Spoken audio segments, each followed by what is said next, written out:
Miss হবে না আপনার পছন্দের টিভি শো। দেখুন জি5 অ্যাপে একদম ফ্রি।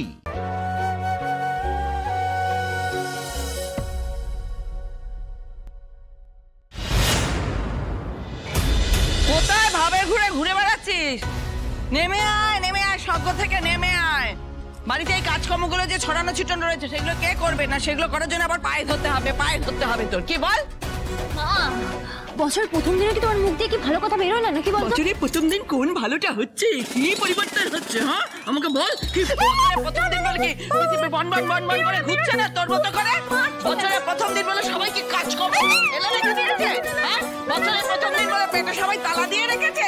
বছরের প্রথম দিন বলে হরিমতো কি আজকে আসবে না? বছরের প্রথম দিন বলে সবাই সব কাজ ভুলে আনন্দে নৃত্য করবে, তাই না? আর বছরের প্রথম দিন বলে পায়ের উপর পা তুলে সবাই বসে থাকবে, তাই তো? বাপরে বাপ! এই বৌদি, ওটা কি বললো? সারা রাত বাড়ি ফেরেনি কেন? অফিসে কাজ ছিল নাকি? বাবা এত কথা বলার এ নিয়ে কি আছে আমি বাবা বুঝি না। আরে বাবা আমার ছেলে বড় অফিসে এখন চাকরি করে, কত কাজ তার, কত মাইনে, কত দায় দায়িত্ব, সেখানে কি সময় অসময় কিছু আছে নাকি? অফিসে হয়তো থেকে যেতে হয়েছে, সে তো আর ওই অফিসে ফোন ধরা কাজ করে না, কত বড় চাকরি করে। আচ্ছা মা, এই ফোন ধরা চাকরি কিন্তু এখন আমাদের বাড়ির অন্য জোগাচ্ছে। হ্যাঁ বছরের প্রথম দিন কি মার খেতে চাস নাকি? হ্যাঁ বারবার বলতে কিন্তু বেশি কথা বলবি না। হ্যাপি নিউ ইয়ার বাইরে কাপড় বৌদি, হ্যাপি নিউ ইয়ার। আর তুলি হ্যাপি নিউ ইয়ার। আর শ্রীমতী ভয়ঙ্করী বছরকে আর একবার happy new year. Happy new year ঘরে খেয়ে বনে মোষ তাড়ানোর হতো ছাড়া সব হ্যাপি নিউ ইয়ার সারা রাত ধরে ওই ক্লাবে গিয়ে মোচ্ছপ করে বাড়ি ফিরে হ্যাপি নিউ ইয়ার করছে। মা, এই নতুন বছরের নতুন দিনে এই পুরোনো বাওয়ালগুলোকে একটু সাইড করে রাখি। তুলি শোন না, এই তুই এখানে দাঁড়িয়ে কি করছিস? রান্নাঘরে গিয়ে একটা স্পেশাল চা বানাতে দেখি। ঠিক আছে যা। ও বৌদি শোনো না, আজকে তোমরা স্পেশাল ব্রেকফাস্ট বানাও, ঠিক আছে? ও হ্যাঁ, এই হরি মোদকের কচুরি বানানোর সময় কয়েকটা ওখান থেকেই তুলে রেখো, আর আমি হরিকে বলে দেবো জিলিপি নিয়ে আসতে, ঠিক আছে? এই হতো ছাড়া জিলিপি খাবে হরিমতকে? শোন, ওই হরিমতকে বিক্রি কচুরি থেকে যদি একটা কচুরি বের করেছিস মেরে আমি দাঁত ভেঙে দেবো একেবারে। আমার কপালে এসে জোটে সবে। আর এই যে তুই এখন এর লাইট পোস্টের মতো দাঁড়িয়ে আছিস কেন? সৃষ্টির কাজ তো চারদিকে ছড়ানো রয়েছে, সেগুলো কে করবে? হরিমতক আজকে তাড়াতাড়ি আসবে বলেছে কচুরি নেওয়ার জন্য, তো কাজগুলো কে করবে শুনি? কাজগুলো করা হোক। আমি শাড়িটা চেঞ্জ করে আসছি মা। ঢং যত ঢং। জানো রাজ, আমি অনেক ছোটবেলায় আমার মা আর বাবাকে আলাদা হতে দেখেছি। যেদিন আমার মা সবকিছু গুছিয়ে অন্য কারোর হাত ধরে বাড়ি ছেড়ে চলে গেল, সেদিন নিউ ইয়ার ইভ ছিল। আমি আর বাবা কত প্ল্যান করেছিলাম, সারাটা বাড়ি রঙিন আলো দিয়ে সাজিয়ে দিয়েছিলাম, কিন্তু এই আলোগুলো জ্বললই না, কারণ সন্ধ্যের আগেই আমার মা আমাদের ছেড়ে চলে গেল। আমি মা মা বলে মায়ের পেছনে ছুটছিলাম, কিন্তু আমার মা একবার আমার দিকে ঘুরেও তাকালো না।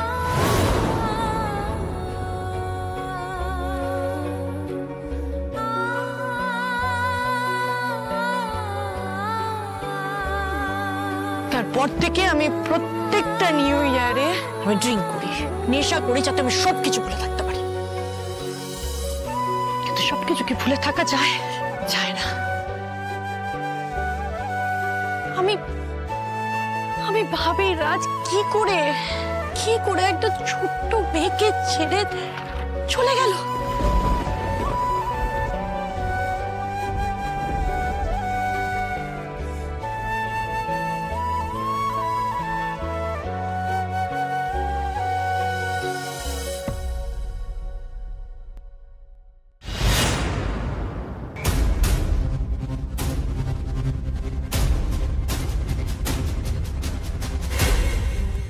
আমি সারা রাত পার্টিতে তো থাকবো, কিন্তু 11টা থেকে 1টা আমি থাকবো না, তখন আমি নিজে শ্রীয়ের সাথে থাকবো, আর শ্রীয়ের সাথে আমি নতুন বছরটা ওয়েলকাম জানাবো একদম।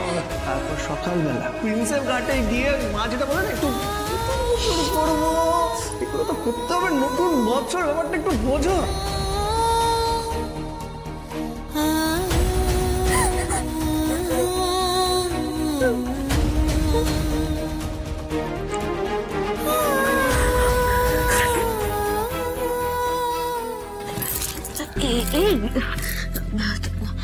মা ডাকছেন তাই না?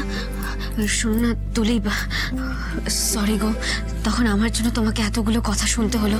I am so sorry. বৌদি, জানো বৌদি, ছোটবেলা থেকে না আমার একটা ইচ্ছা ছিল, আমার যদি একটা দিদি থাকতো তাকে আমি তাহলে মনের সব কথা শেয়ার করতাম। এই একটা অভাব আমার ছিল জানো। কিন্তু যেদিন থেকে তুমি আমাদের বাড়িতে এলে, যেভাবে আমাকে শাসন করা শুরু করলে, সাপোর্ট করতে শুরু করলে, সেদিন থেকে আমার এই অভাববোধটা একদম চলে গেছে। আমি তো তোমার দিদি তুলে, আমি কিন্তু তোমার আর সোমার মধ্যে কোনো পার্থক্য দেখি না। তুমি আমার একটা মিষ্টি বোন। তাই?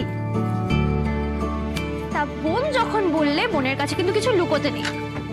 ধরে নাও এটা নতুন বছরের রেজলিউশন।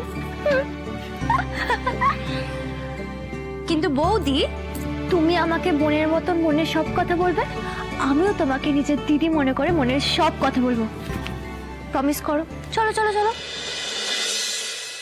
প্রমিস।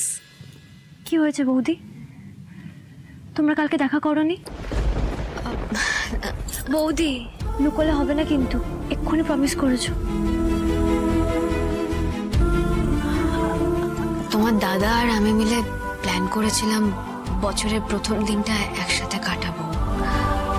আমি অপেক্ষা করছিলাম, হয়তো অফিসের পার্টিতেও আটকে পড়েছিল, তাই আসতে পারেনি। তা তোমাকে ফোন করেনি? তুলি, তুমি তো জানোই অফিসে থাকলে পার্সোনাল ফোন আমাদের অ্যালাউ নয়, আর নেটওয়ার্ক ইস্যু হচ্ছিল এই নিউ ইয়ারের জন্য। এই যে হা করে দিদিমাদের মতো আর কিছু ভাবতে হবে না, শুনতেও হবে না। বৌদি, দাদাকে বাঁচাতে গিয়ে দাদার এই দায়িত্বজ্ঞানহীনতাগুলোকে ভাবে তোল্লাই দিও না। আজকে তোমাদের বিয়ের পর প্রথম নিউ ইয়ার সেলিব্রেশন, দাদার কি এমন পার্টিতে কাজে সে আজকে আসতে পারলো না? ফাঁকা বুড়ি একটা, সব জানো না? তা একটু জানি যে কাউকে কথা দিলে কথা রাখতে হয়। এটা কি?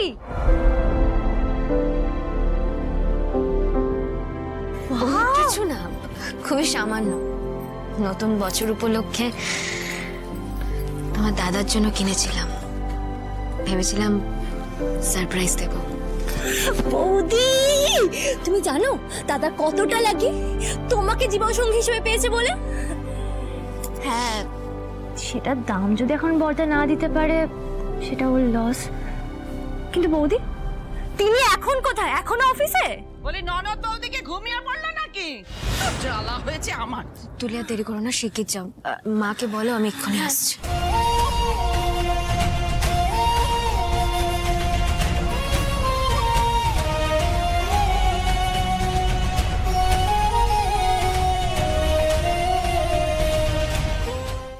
জি5 ডাউনলোড করুন আর সব এপিসোড দেখুন একদম ফ্রি।